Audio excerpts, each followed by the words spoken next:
Today he's here with exciting news and an introduction to the next major extension of the Ash framework. All right, take it away. Awesome, thank you. So I want to start with a discussion on simplicity and flexibility.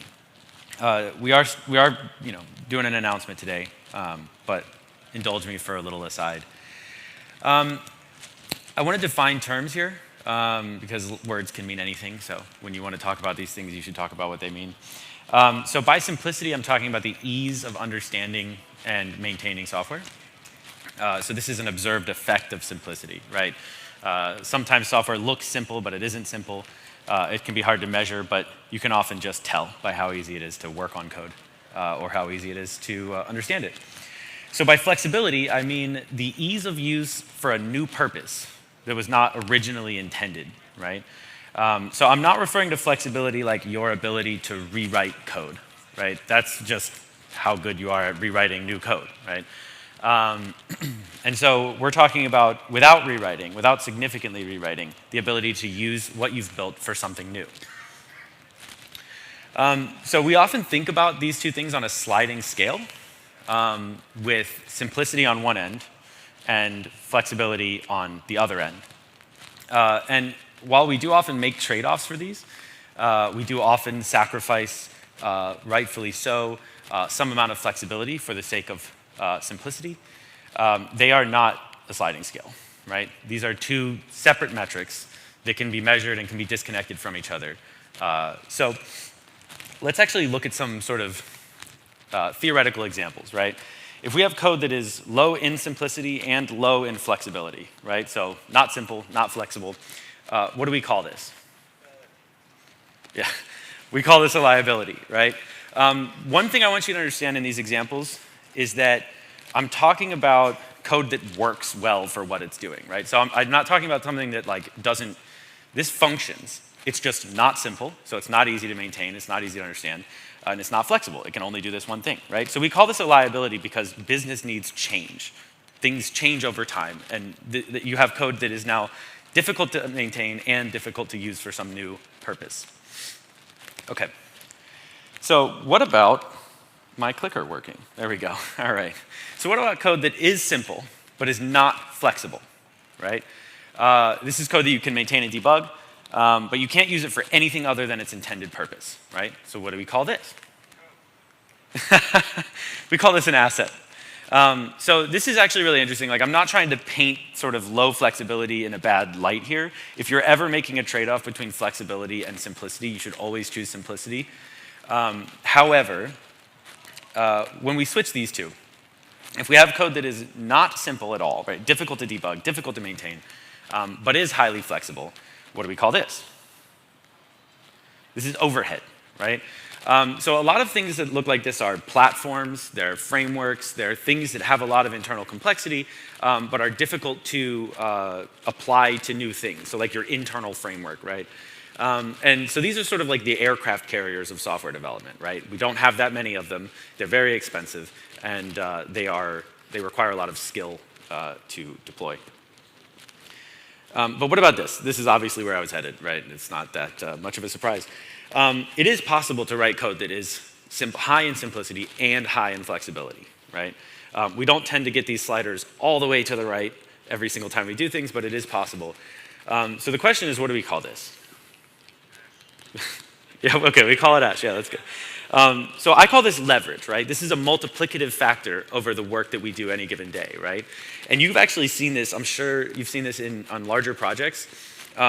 When you get some new requirement and you realize, holy crap, all of the decisions I've made up to this point have helped me make, this thing is way easier. We thought it was going to take 2 weeks, but we set ourselves up for success, right? And a lot of that comes from how flexible was the code that I wrote originally. And often is it flexible in the right way? Okay, let's look at some code. That's pretty big for you guys. All right, cool. So this is a simple algorithm. It calculates a trust score. Don't worry too much about if this algorithm actually makes any sense. But I want you to raise your hand if you think this code is high in simplicity. There should be more hands up. That's really, right? Okay, there we go. Okay, cool. So I agree. This is high in simplicity. I think maybe you thought it was a trick question, but it wasn't a trick question. But the next one may be a bit harder to answer, which is, would you call this code high in flexibility? All right, no, I don't think that this is high in flexibility, right? And again, we're not talking about your ability to rewrite it into something else, right? That's, I don't know, rewritability or something else, refactorability, I don't know. One of the things that's interesting about flexibility is it depends a lot on your perspective, maybe even your imagination, right? Like, what could you imagine this code being used for? And I would say if you think that of this as high flexibility code, it's possible that there are things you just haven't seen done before with code. Let's write this same code, but in a different way. So just take a look at this for a second and raise your hand if you think that this is high in simplicity, like above the 50% mark. I know these are relative things, but okay, we got one right answer at least. I would still call this pretty simple code, right? It's like 9 lines of code, right? It's not as simple as the other one. But what's actually, I think, quite interesting is this above the 50% mark, in flexibility? Would we call this very flexible? Raise your hand if you think it's very flexible. Okay. So I just think it's a little bit more flexible, actually, right? It's more flexible than the last one, but is it, I don't know, ultimately flexible? I don't know. What even is ultimately flexible? But the interesting thing here, I think, is, if you look at what our new capabilities are here, is we can add new rules to this code. Like, that's pretty easy, right? Add to that list. And we don't have to change that calculation. And we also have some data that came out of this. So maybe we wanted to display in our user interface, here's our algorithm for calculating trust. And we know it will always be right because we pull it from this data source here. That's not really that much more, I don't know, at least not to me. So when you look at a design like this, if somebody submits a PR like this, you often you're going to say the right thing, which is, well, do we know that we need to add more rules? Like, do we know that we need to put this into some user interface? So a lot of times PRs like this get rightfully rejected because it's like, hey, we don't know whether or not we need those things. And I would say the reason for that is because this is just trading simplicity for flexibility, right? This isn't just more flexible without, you're subtracting some amount of simplicity for it. And that's the big thing that you want to avoid, right? There are ways that you can have code that is more simple and more flexible. And those PRs tend to get approved. Okay, so let's look at this in Ash. I understand probably most of the people in this room don't know what this is. That's fine. But this is what calculations look like in Ash. These are sort of domain logic represented as expressions. And so you can see each one of these is sort of encapsulated, right? So you can see the trust score is an integer that is verified trust score plus endorsement trust score. So just, I know you may not know this syntax, but do you think this is simple? That's the big question. Would you call this high in simplicity? All right. I don't care what you guys think. I think it's pretty simple. No, a lot of you got the answer right. That's good. So ultimately, this is, I think, a pretty straightforward way to represent computations in our system. And the interesting question now is this high in flexibility? And if you get storytelling momentum, I'm going to say yes, I think it's pretty flexible. What's interesting here, though, is I know that it's flexible because I know all the stuff that you can do with it, right? Probably a lot of people here don't know what those things are. And so again, flexibility is often a matter of perspective. So you might be asking, Zach, why didn't you put all the sliders all the way to the right? It would have really driven your point home a lot more because this is the Ash bit and the sliders aren't all the way to the right. And I think we have to accept some level of reality here that it's not, you have to learn how to use this thing and then you have to continue to use this thing in order to achieve these goals, right? So those sliders get further to the right the more you apply these tools and the better you get at using these tools. But there is a reality here, right? Okay.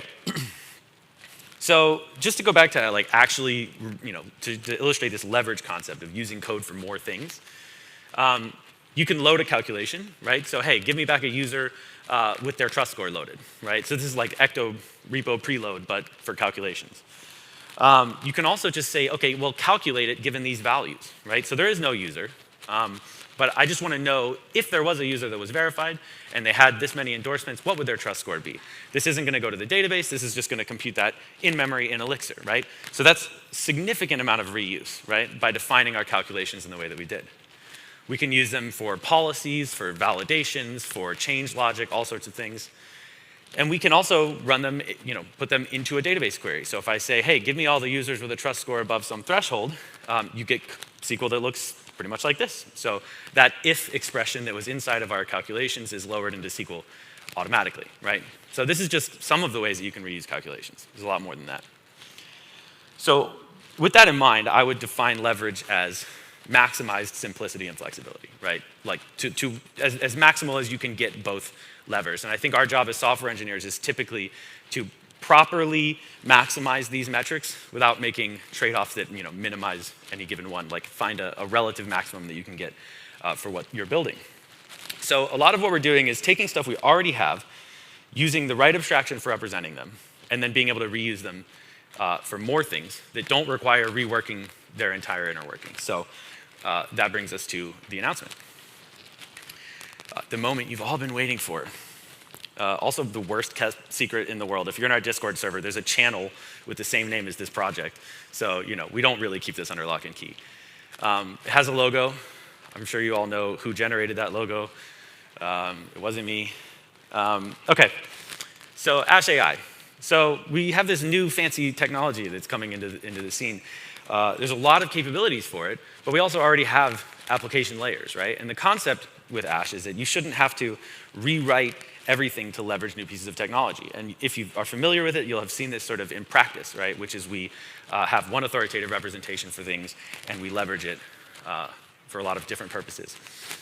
So Ash AI comes with a lot out of the box, and the rest of this talk is going to be opening up that box and seeing what falls out. I will say it's in roughly ascending order of coolness. So we're going to start with the lame ones. There are no lame ones, but we're going to start with the lame ones and move up. Okay, so what we call vectorization, if you're familiar with AI tools, is generating embeddings, right? So this is designed to work with PG vector for now. We'll probably expand that to work with like external vector databases and things like that. But the goal here is to essentially take some of your data model as it changes over time. Depending on how you sort of configure this, we will automatically generate embeddings and store those in your database for you. So in this case, we have a description of what the full text embedding should be derived from. So in this case, you say, well, hey, whenever they change the name or the biography, I want you to regenerate the embeddings using this text, right? We can configure a strategy. So this one uses Ash Open, which basically, as these change, we schedule background tasks to rebuild the embeddings for this record.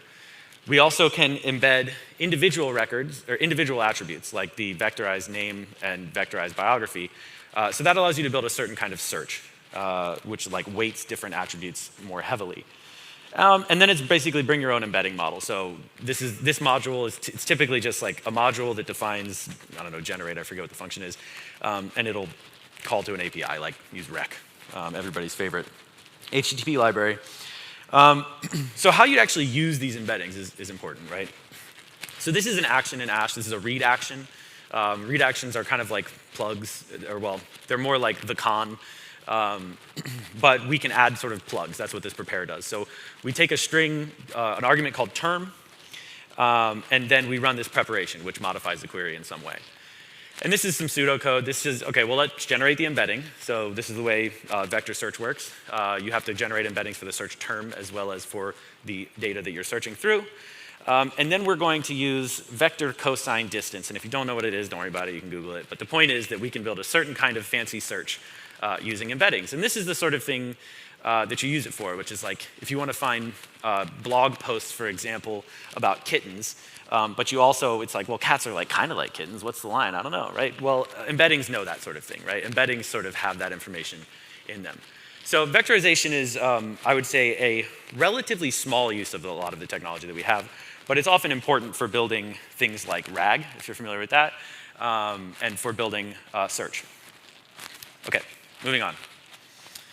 AshAI.gen.chat. So one of the things is that a lot of times if you want to build a certain kind of LLM-enabled application, you've got to do a bunch of like manual work that's like table stakes that nobody actually cares about. And so we built this. This is primarily just a little starting point for you to build your chat interface. And what you get from it is you get that. You get /chat at your application that has, you type in, and it's basically like a wrapper around OpenAI. That's what it's built to set up That is what it's set up to support by default, but it uses LangChain under the hood, so you can switch it to whatever you want. You can use your own model, it doesn't really matter. But what you also get is you actually get the domain model of a chat application, right? So you get conversations, you get messages, and there's a lot of, I think, great example material in these generated things. For example, there's Ash Oben running in the background. There's a trigger that will rename conversations that have at least 3 messages and no name set, right? So you get that fancy little effect where, like, over time, your conversations get automatically named. And it's all related. If you're using like Ash authentication, for example, it's all related back to the user. So when you sign in, the chats are all, associated with that current user, that sort of thing. So as it stands right now, if you were to just use this as it is, you would just be chatting with ChatGPT. It's like not that impressive. Like they have a desktop app, right? And so the magic really comes in when you start talking about tools. So if you're not familiar with tools, they're a way when chatting with an agent to say, and here's some abilities that you have, right? So if an agent is an NPC, tools are skills, which says, hey, you can talk to me, but you can also do these list of things, right? And there's a lot of rigging around how that works. You have to generate a JSON schema. You have to pass it in a certain format that allows the LLM to call it. And then when it calls it, you have to actually do that logic. It's not like you're shipping a function to OpenAI. It just comes back and says, OK, well, I want to do that. Here's my input. So with Ash, we already have all these actions, right? This is an existing application. It's a demo app called Tunes. You can find it online. These actions are already defined. So why do I need to do anything beyond say, well, hey, you can use these actions as tools, right? And that is all of the code that's required to expose, or to define these tools. They're fully typed. We can automatically generate all this stuff.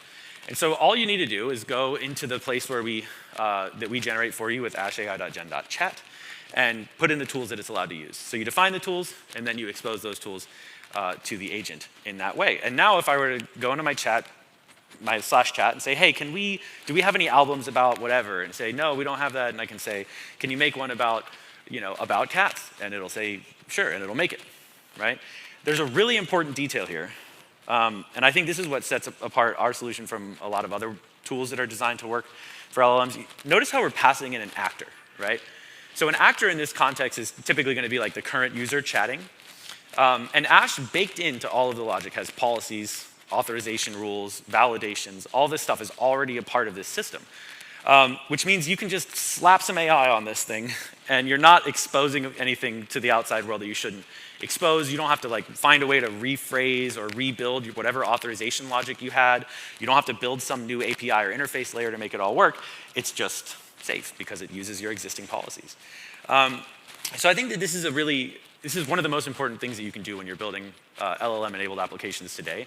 Is you really don't want to just give it access to a database, or you need to give it a well-shaped API like any other thing, and this is a way to power that. Okay, let's recap what we've talked about so far. I'm going faster. Okay, I'm going to talk really slow. Okay, let's recap. So we've talked about vectorization and vector search. We've talked about ashai.gen.chat. And we've talked about defining tools for agents. So I think just these 3 things are pretty cool, but I like to release a whole lot of stuff, I guess, all at once. Mostly I'm a glutton for punishment. So we've got more. Let's talk about agentic behavior, right? So there's a lot of talk about allowing agents to sort of do things on behalf of your application. But what about when our application, its own behavior can be driven by these things? So let's take a look at an action that we might write. This is not using AI, which, by the way, if you're not using an LLM for something, you get this really cool benefit that maybe you don't care about, but it's fast, it's deterministic, it works the same way every time you do it. There's no sending data to a third-party API. So maybe consider doing it the old school way often, if possible.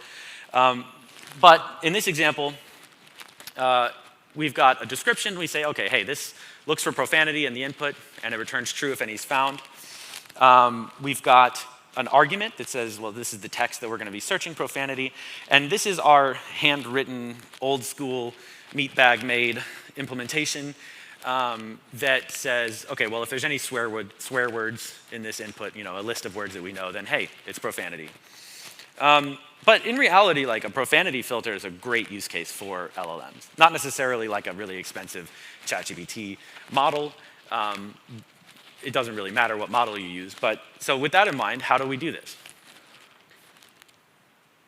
Well, Ash AI comes with an action implementation that does this right out of the box. So all we have to do is we say, use this prompt built in. And that's actually all that it takes to have an LLM do this now, right? So now my code doesn't have, my code doesn't do this, the LLM does. And so you might be asking some questions like, where the hell is the prompt, right? Like, or where is any of the code that does this? But if you look at this, we actually have all the information that we need to generate a prompt for you, right? We have a description. We know the meaning of the inputs. We have descriptions there, right? So we can actually just, by default, we say, hey, LLM, you're in charge of performing this action, and here's the inputs to this action, and most importantly, here's the expected output. So this is structured outputs, and if you're familiar with Instructor, for example, this essentially is kind of like Instructor, but on steroids, and we'll talk a little bit about what sort of more falls out of this shortly. But the LLM has everything it needs to do, everything it needs to know to do this. However, prompt engineering is a career path now, so you can also write your own prompts, and this is pretty important. So to talk about why this is like structured outputs like Instructor, but sort of on steroids, let's look at actually composing higher level things. So let's say we didn't want it to return a Boolean, right? Yes or no, there is profanity. What we can do is define a type. This is just a normal Ash thing that doesn't have anything to do with LLMs, but we say, well, we've got this new type, it's a map, and it has these keys, right? It's got, does it have, has profanity key, and it's got a profanity found, and that's a list of strings, right? And the only thing we need to do is just say, well, that's what you return now, right? So LLMs that support structured outputs will just always return that, and we actually validate that before using it. So this is cool. We've got some structured output now. This thing can not only tell us, again, it's an LLM, it's not deterministic, but it does a good enough job. I think nobody, for this sort of thing, is fine. But it'll give us a data structure, like this. So you can pass in some text. I left out the swear words from the prompt for the people who run this conference. You're welcome. But that's cool. We've got structured outputs. But what about composing? Oh, I'm out of order. One of the things that's cool about these structured outputs, right, is that these actions can be automatically put into your API interfaces, right? So if you wanted to expose this profanity filter that you've built to your front end, it's one line of code. I guess you're looking at 5 lines, but the one line where it says action, that's where you do it.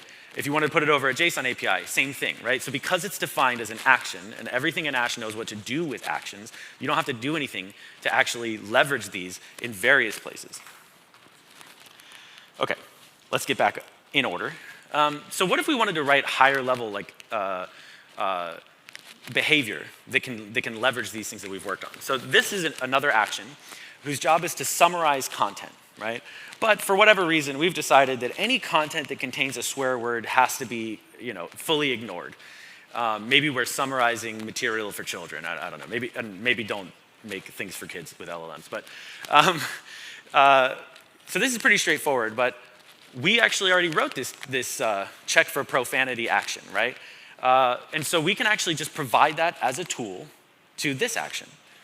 So we can compose higher level workflows, like multi-agent workflows. For instance, maybe the check for profanity thing uses like a cheaper model, and maybe the summarize uses a more expensive model. But what's really interesting is like the agent will, sometimes, usually, probably, decide to call this tool. It's a very powerful concept, and you can see that because that tool is an action, that's the difference, right? That action could be manual. Maybe we decide later that checking for profanity actually has to use some, government-approved list of profanities. And we can swap that implementation out, and now it's not LLM implemented, and that's totally fine. And I don't expect you to understand, or not understand, I'm sure you could understand it, but I'm not going to explain all of this. We can compose a lot of really complex behavior. So Ash ships with something called Reactor, which is a graph-based Saga runner. And it's kind of, think of like GitHub Actions type stuff. You define all of your steps in the order that they need to go in, and it all automatically resolves and runs async and all that sort of stuff. And it's a great place to work on these workflows, like these agentic workflows. And this is what a lot of people in the community are doing right now. is building things like this. And because all these things are actions, we can just work them up with anything else that supported actions, like Reactor.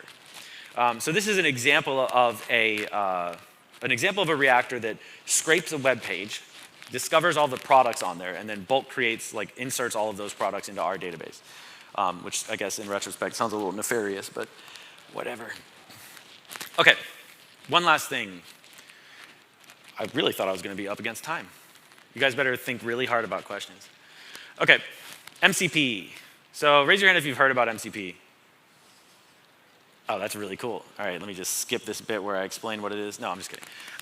Okay, broad strokes, MCP is a way for you to expose behavior from your application to an LLM. It's essentially just an API format. That's all you really have to care about how it works. It's like a GraphQL or any other thing. It's a specified way to expose that behavior. And an example might be, you might have a weather app that you put in a location and it tells you the weather there. And you might want people to be able to hook that up to like their LLM agent assistant or something along those lines. And so if I could hook it up to Claude, and I can say, hey, what's the weather in Tampa? And it'll ask your service now, right? Instead of, I don't know, Googling it. I think that's what Claude does if you ask it what the weather is, which, not a bad strategy. So if you've recently heard of Tidewave, actually, yeah, raise your hand if you've heard of Tidewave. Cool, okay. It's a very useful tool, and it's an MCP server.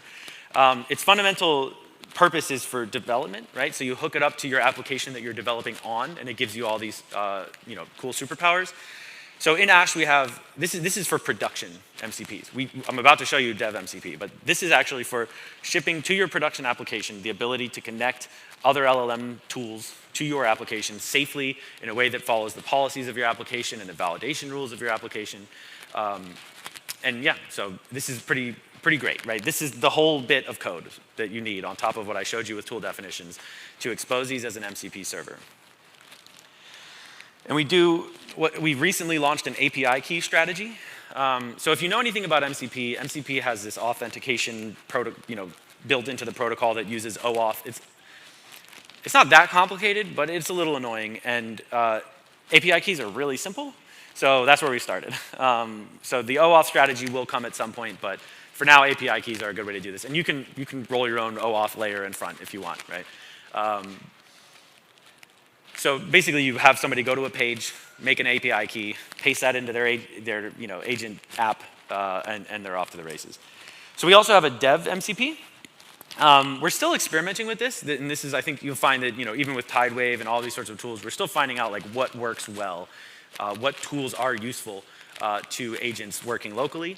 And so we've got a couple interesting actions. We've got one that lists all the generators that can be run and shows like the documentation and shows it allows the agent to get a diff of what would happen if they ran that generator. And we've got one that just lists your Ash resources, right? So we're playing around with what this can look like. But what's really cool is you can make your own dev MCP, right? So for you, a prod MCP is the same as a dev MCP. You just put it there and you do this bit that I showed here. But you only do it in the dev environment. So if you are working on, this is something that a lot of people are doing, you're working on what your development lifecycle looks like, leveraging LLMs, right? Which a lot of companies are focusing on right now. You can very easily get sort of your custom Tidewave type stuff, right? Which is like, what are tools that you want your development? Maybe you have a custom knowledge base, for example, right? You have some tools, some of your custom documentation. You can write an action in your app that would look stuff up in that knowledge base, and you can expose that as part of your LLM-driven or LLM-assisted development workflow. Okay. So if you want to install these things, you have, if you know anything about my other projects, right, I have a fancy, I enjoy making things that are easy to install. So ashai.gen.mcp will create a development MCP for you and a production MCP in one command. Okay, we've got a lot more time than I thought I did, so we will do a demo.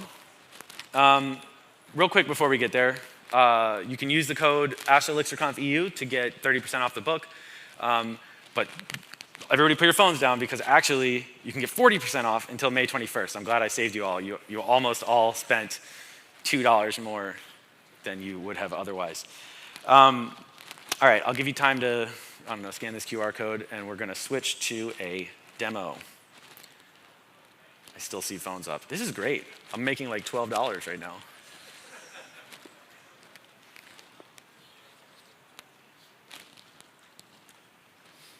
All right. You snooze, you lose, folks. You can Google it. Okay. Let's go ahead and take a look at a demo. Because I have some more time, I'm actually going to show you some code. Embiggen. Okay. I need to mirror my screen because that is too far away. Let's do this. Change. Start mirroring. Okay, here we go. So we've got a basic app here. It's called Swear Jar. If you're not familiar with what a swear jar is, because I realize I'm in Europe and I don't know, if that's a thing here. But a common enough thing is you'd have a swear jar in your house. And basically, if you say a bad word, somebody might say, oh, you got to go put $1 in the swear jar. It's a fancy way to save a couple bucks, I guess, and maybe to get your dad to stop saying words he shouldn't say around the baby. And so we've built an app for that. And I'll show you what it looks like. It's a very, very basic app. I can log in. And I've got a swear jar, right? It's a classic live view application. So I don't know what the hell this, swear jar. I have to add to my swear jar. But this is very basic, right? This is not a very LLM-empowered application. But that is its purpose. So let's take a look. In our accounts domain, we have a tool defined called add to swear jar. And we say, you got to use the I swore action on the user resource. And we say, whenever the user swears, use this tool and say swear jar, right? And because LLMs like to sometimes just get a little frisky, I say, don't pass any inputs in. I don't know why. Sometimes the crappy model I was using would try to provide inputs it didn't need. And so what this means is if I go to /chat, which was all generated using the task, and we've made some small modifications, which you're supposed to do. It's meant for a starting point. And so you can see the swear jar up here, right? So let's go ahead and start a new chat and say, hey, how's it going? All right. Oh, it's just a computer program. Wow. What the hell? Such a bad answer. Swear jar. And the swear jar goes up. I'm pretty sure it was 1 before and 2 now. Let's try it again. Oh, hell. Does it go from 2 to 3? There you go. So what's cool about this is like that live updating, that's all happening because it's calling into my regular code, right? It's calling into the action, which is hooked up with Ash's pub/sub notifier. And then this is a live view that's listening to those pub/sub messages, right? So when you have it use your actual app to do these LLM-empowered things, you get all of the benefits that hang off the side of that. So what I can also do, though, because this is the point of MCP, right? The point of MCP is exposing this to potentially other interfaces. What we just used here was a tool call. So this meant I made an API request to ChatGPT, and I included a list of tools. You have this tool that is available for you to use. But MCP is about letting other LLMs use these tools, right? So what I can do is I can go to Claude. There we go. Well done. And I can say, hey, what's up? We're going to ease into it, right? Okay, and so we're having a normal conversation with Claude. And if I were to say, wow, what the hell? So Claude will probably, remember these are LLMs, so probably do what I want it to do. And it's going to use that swear jar tool. It's thinking. If you want to call it thinking. There we go. Okay, so Claude actually shows you very clearly whenever it uses one of these tools. But look, my swear jar went up, and I guess I was supposed to do this so that you can see over here. So if I say, wow, that's, okay. In my initial run-throughs, I kept using profanity that folks advised me maybe I should stick to the light one. So we'll go again. What the hell?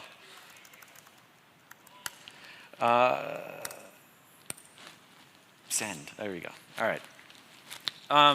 So this is a way for us to build applications that are driven by LLMs, by users' agents, right?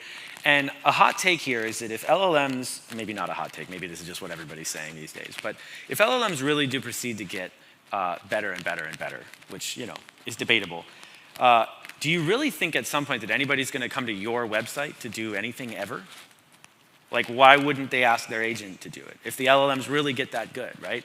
So this is how we need to be thinking about exposing our applications, which is we need to be able to provide these tools externally to our application so that we can capitalize on whatever new thing happens, right? So for a while it was GraphQL. For a while it was GraphQL, and if you weren't ready to expose a GraphQL, you were in the Stone Ages, right? I mean, before that it was REST APIs or whatever you want to call it, right? So we have to have this emphasis on defining our application in a way that allows us to expose new behavior and new capabilities, and AI is just one of those things, right? There's going to be another thing. Maybe, I don't know, or the singularity, but probably another thing after AI that you're going to want to capitalize on, and you're going to wish that you had structured your application in such a way that was ready for that. That is my time.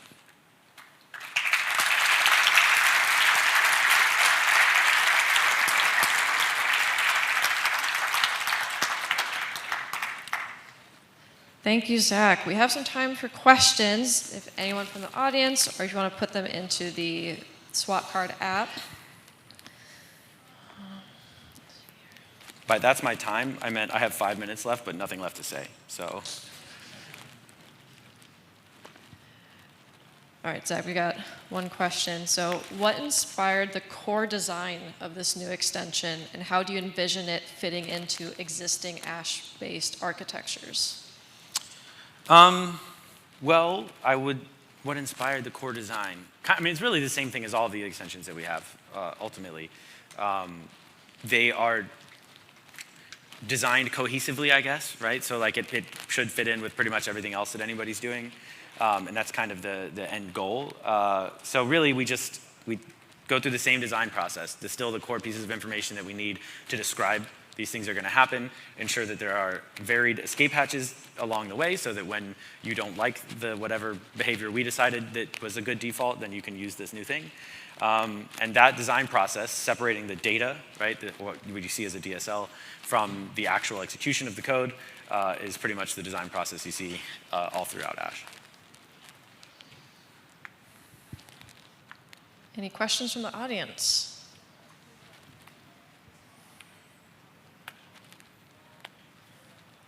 All right, so we've got a few minutes before. Yes. Question. Here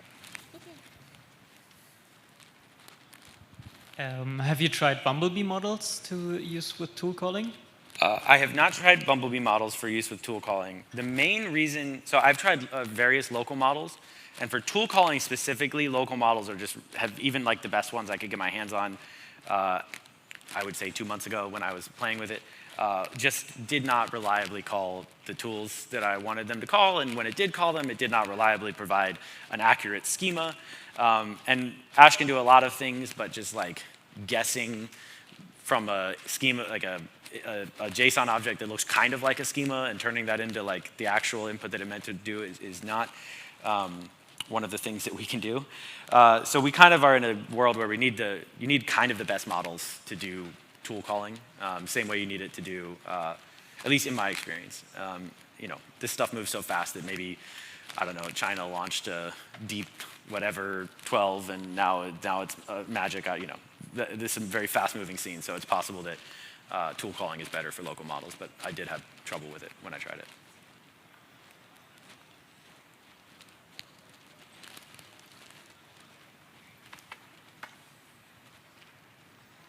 All right. Oh, we got a question.